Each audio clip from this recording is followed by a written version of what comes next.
नमस्कार। Education 85 YouTube channel पे आप सभी लोगों का बहुत बहुत स्वागत है।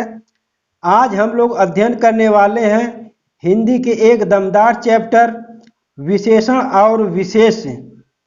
जी हाँ दोस्तों, आज हम लोग विशेषण और विशेष के बारे में पूरी तरह अच्छी प्रकार से अध्ययन करने वाले हैं। दोस्तों, विशेषण और विशेष हिंदी का ऐसा चैप्टर है जहाँ से लगभग हर परीक्षाओं में प्रश्न बनते रहते हैं।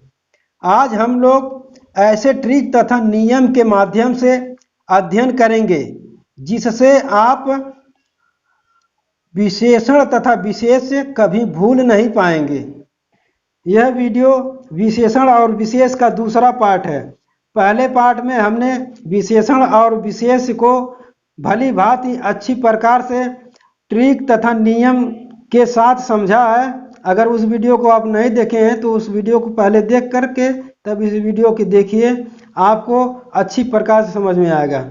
और दोस्तों, विशेषण और विशेष के बारे में मैं इसमें बहुत ही अच्छी ट्रिक देने वाला हूं, जिसको कि आप समझ लेते हैं तो आप कभी भी विशेषण और विशेष को गलत नहीं कर सकते हैं। तो चलिए इस दूसरे पार्ट को हम लोग स्टार्ट करते हैं। इसको आज फुल कवर करूंगा। आइए तीसरा देखते हैं, सार्वनामिक विशेषण। सर्वनाम में दोस्तों सर्वनाम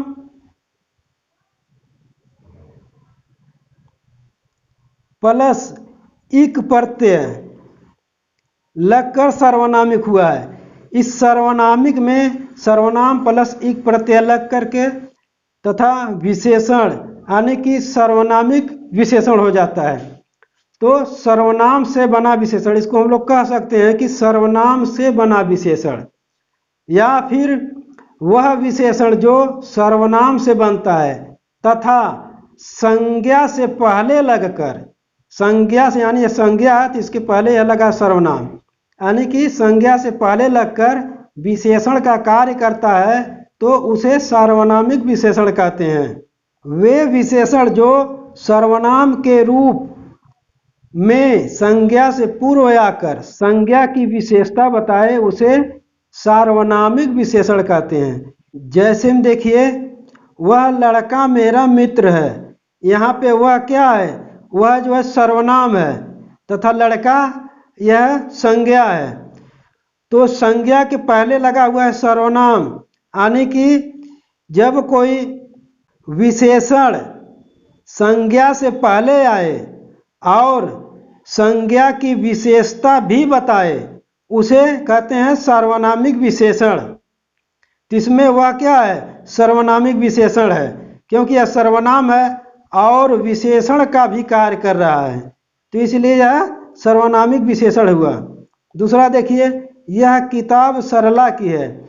इसमें यह जो है सर्वनाम है और किताब संज्ञा है, तो संज्ञा से पहले यह सर्वनाम लगा है तथा यह किताब की विशेषता भी बता रहा है कि सरला की है, तो इस प्रकार से यह सर्वनामिक विशेषण हो गया। मेरा घर इसी शहर में है। यह बहुत इंपॉर्टेंट क्वेश्चन है, हमेशा आता रहता है। यूपी टेट में यह आया हुआ क्वेश्चन है। मेरा घर, या मेरा सर्वनाम है और घर जो है संज्ञा है, और इस संज्ञा के पहले आकर के यह सर्वनाम विशेषण का भी कार्य कर रहा है। तो जब भी कोई सर्वनाम संज्ञा से पहले आकर वह विशेषण का भी कार्य करने लगे उसे सार्वनामिक विशेषण कहते हैं। ये शिक्षक हमें पढ़ाते हैं, ये यहाँ पे सर्वनाम है और शिक्षक संज्ञा है, तो इस प्रकार से यह सर्वनामिक विशेषण हुआ। यह आदमी विश्वासी है। यह क्या है? सर्वनाम है और आदमी संज्ञा है, तो इसमें आदमी की विशेषता क्या बता रहा है? यह जो है आदमी की विशेषता बता रहा है कि यह आदमी विश्वासी है, तो यहाँ पर यह आपका सर्वनामिक विशेषण होता है। हमेशा सर्वनामिक विशेषण में जो भी सर्वनाम होता है वह संज्ञा के पहले ही रहता है और वह सर्वनाम उस संज्ञा की विशेषता बताता है जिससे कि वह सर्वनामिक विशेषण हो जाता है। चलिए नेक्स्ट देखा जाए। चौथा है परिमाणवाचक विशेषण। चौथा क्या है? परिमाणवाचक विशेषण। परिमाणवाचक विशेषण का मतलब क्या होता है? तो परिमाण का मतलब होता है नाप तौल की इकाई। क्या होता है? नाप तौल की इकाई।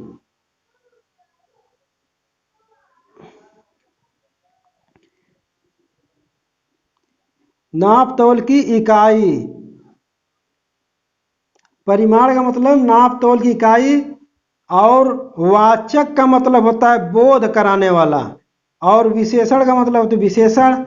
तो यानी कि जब नाप तौल की इकाई विशेषण का कार्य करती है तो उसे परिमाणवाचक विशेषण कहते हैं।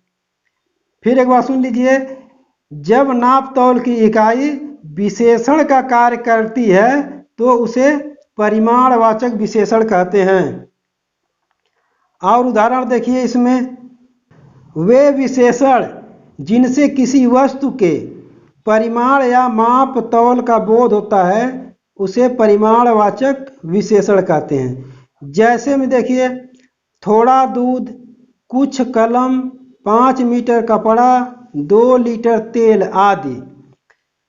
इस विशेषण को दो भागों में बांटा गया है। एक निश्चित परिमाणवाचक विशेषण, दूसरा है अनिश्चित परिमाणवाचक विशेषण। इसमें आप लोगों को क्लियर हो जाएगा। आगे चलिए। नंबर 1 है निश्चित परिमाणवाचक विशेषण।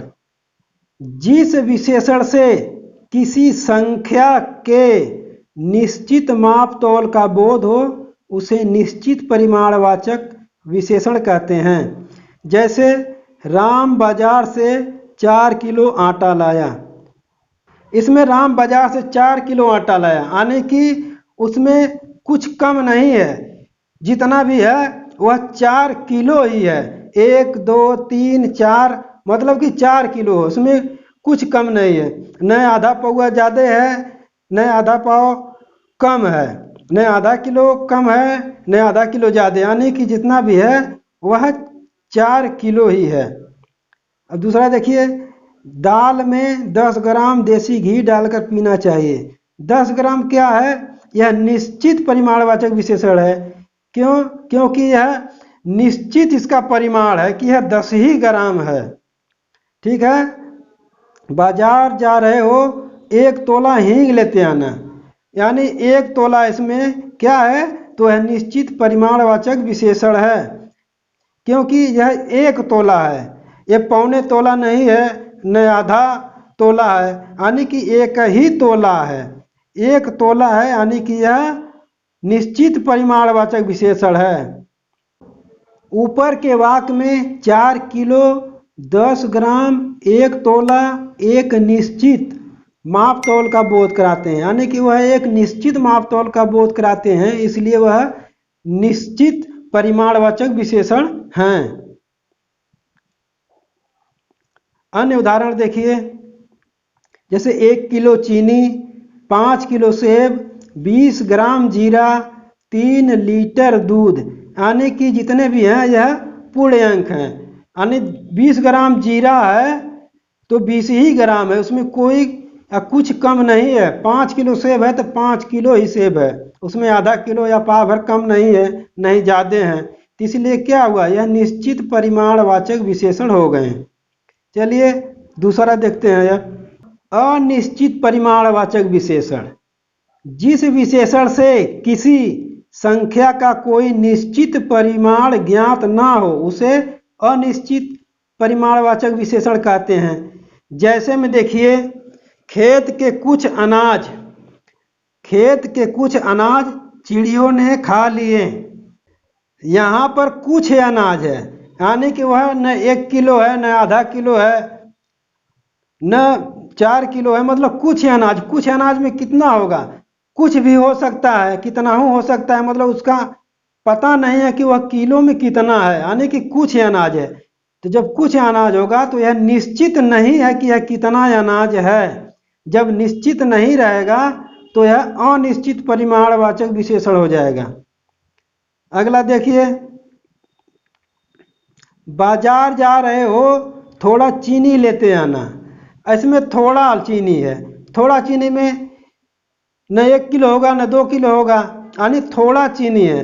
वो कितना है पता नहीं है, निश्चित नहीं है, तो यह क्या हुआ, अनिश्चित परिमाणवाचक विशेषण हो जाएगा। पेड़ के नीचे बहुत आम गिरा था।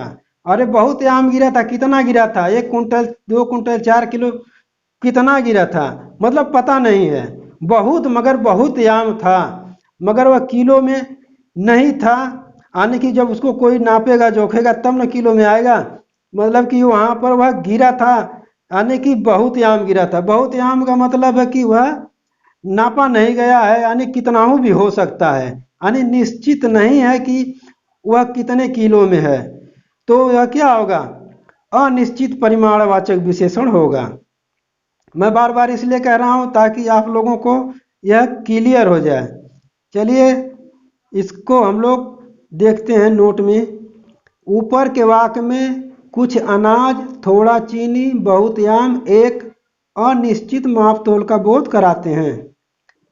अन्य उदाहरण में देखिए, थोड़ा धन, बहुत धन, अधिक चीनी, कुछ दाल, इतना आम आदि, ये क्या है, अनिश्चित परिमाणवाचक विशेषण है।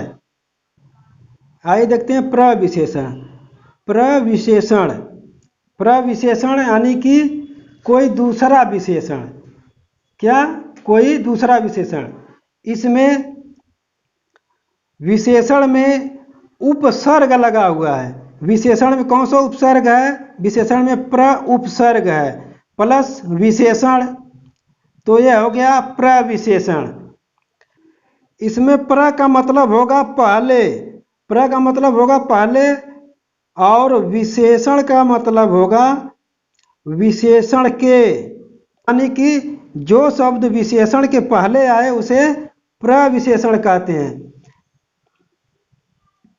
और दोस्तों प्रविशेषण जो है यह मात्रा का बोध कराता है। किसका, मात्रा का बोध कराता है कि कम है कि ज़्यादा है कि क्या है। तो इससे जो है कि प्रविशेषण का निर्माण होता है। देखिए आगे उदाहरण में आपको अच्छी प्रकार से समझ में आएगा।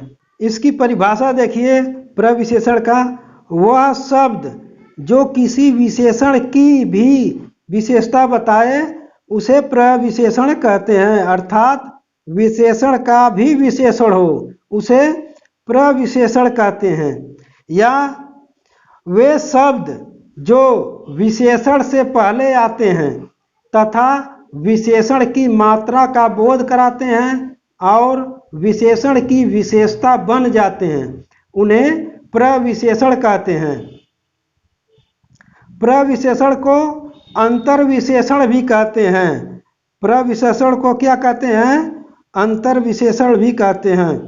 यह आया हुआ क्वेश्चन है कि प्रविशेषण को क्या कहते हैं, तो इसको अंतर्विशेषण भी कहते हैं। आगे उदाहरण में देखिए सब क्लियर हो जाएगा प्रविशेषण का। जैसे हम देखिए, कश्मीरी सेब सिंदूरी लाल होता है। सेब तो लाल होता है मगर यहाँ पे सिंदूरी लाल होता है, यानी कि लाल का भी विशेषण है। यहाँ पे लाल क्या है, यह विशेषण है। यह क्या है, विशेषण है,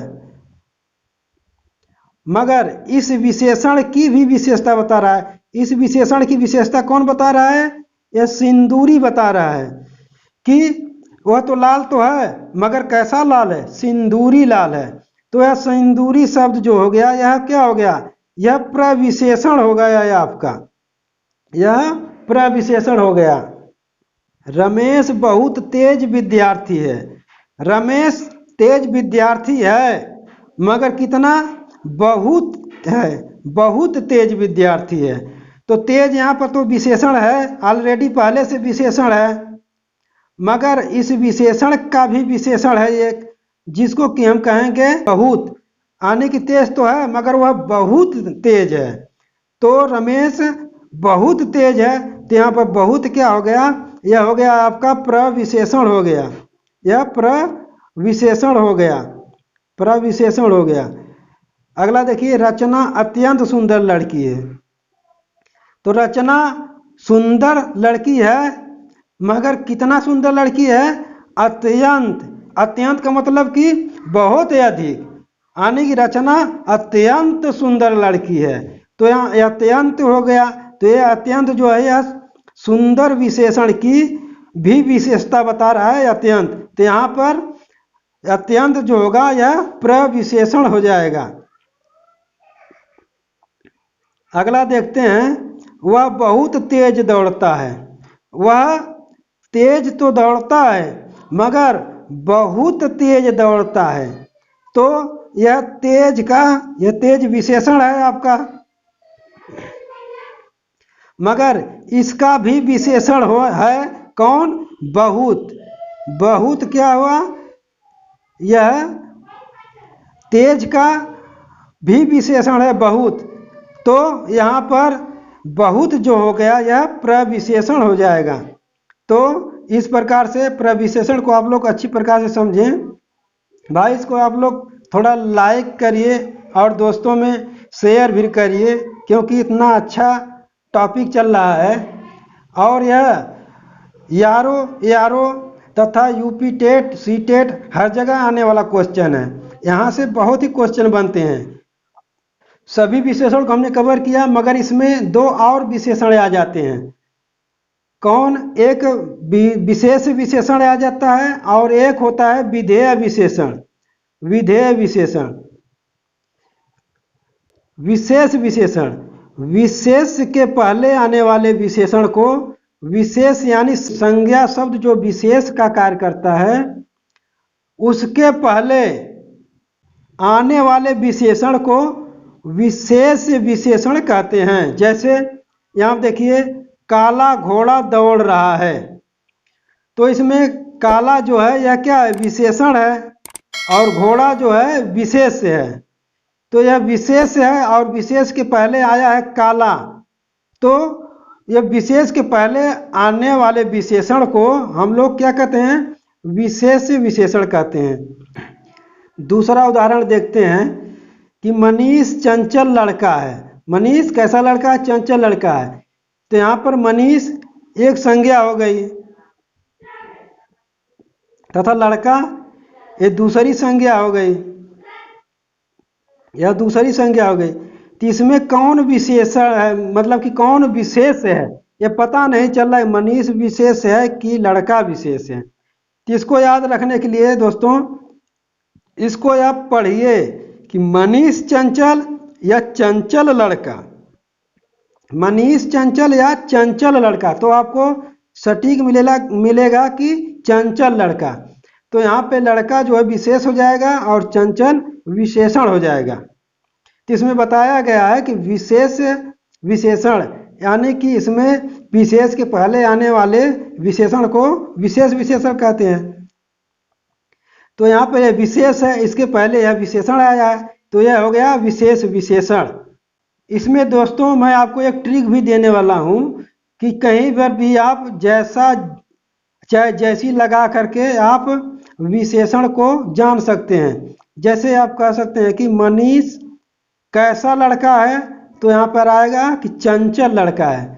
तो इस प्रकार से आप जैसा जैसी लगा करके आप विशेषण को जान सकते हैं, मगर विशेष को इससे नहीं आप समझ सकते। विशेष को अगर प्राप्त करने की कोशिश करेंगे तो वह क्वेश्चन गलत हो जाएगा, मगर विशेषण को प्राप्त करना है तो यह 100% सही है। अब इसमें एक और चीज़ देखिए कि इसमें तो आप लोगों ने बहुत देखा होगा कि इसको हम विशेषण कर रहे हैं और इसको विशेष, मगर एक कैसे हो गया? और यहाँ पर मनीष भी है। ऐसे क्वेश्चन बहुत आते हैं परीक्षाओं में, इसको समझिए आप एक बार। जैसे मान लीजिए किसी की शादी है गांव में, मान लीजिए किसी की शादी कहीं पर भी, तो जितने भी बाराती लोग जाते हैं, क्या सभी लोग दूल्हे होते हैं? सभी लोग दूल्हे नहीं होते हैं, कोई एक दूल्हा होता है जिसकी शादी होती है। तो यहाँ पर भी वैसे ही है कि यहाँ पर जो विशेषण के साथ में आएगा वही तो विशेष होगा। तो यहाँ पर चंचल जो है यह विशेष के साथ है। अब विशेष यहाँ पर भी कह सकते हैं कि यह भी तो विशेष हो सकता है, तो नहीं मित्रों। विशेष जब ऐसे दो संज्ञाओं के बीच, यानी मान लीजिए ये संज्ञा ये संज्ञा, जब ऐसे दो संज्ञाओं के बीच कोई विशेषण फंसा हो तो वहाँ पर अब क्लियर कैसे करेंगे? तो उसका मेन आसान सा तरीका है कि उस विशेषण के बाद वाला जो विशेष होगा, यानी कि इस विशेषण चंचल विशेषण के बाद लड़का विशेष है, यही आपका सही विशेष होगा, न कि मनीष। आप समझ गए होंगे कि लड़का यहाँ पर सही माने में विशेष का कार्य कर रहा है। दूसरा देखते हैं विधेय विशेषण।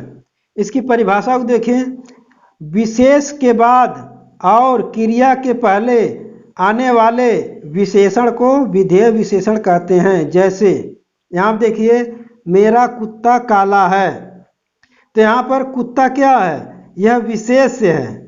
यहाँ पर कुत्ता विशेष है, तथा है जो है यह क्या है? यह क्रिया है, और इन दोनों के बीच में यह विशेषण है। तो यहाँ पर कहा गया है कि विशेष के बाद और क्रिया के पहले आने वाले विशेष को विधेय विशेषण कहते हैं।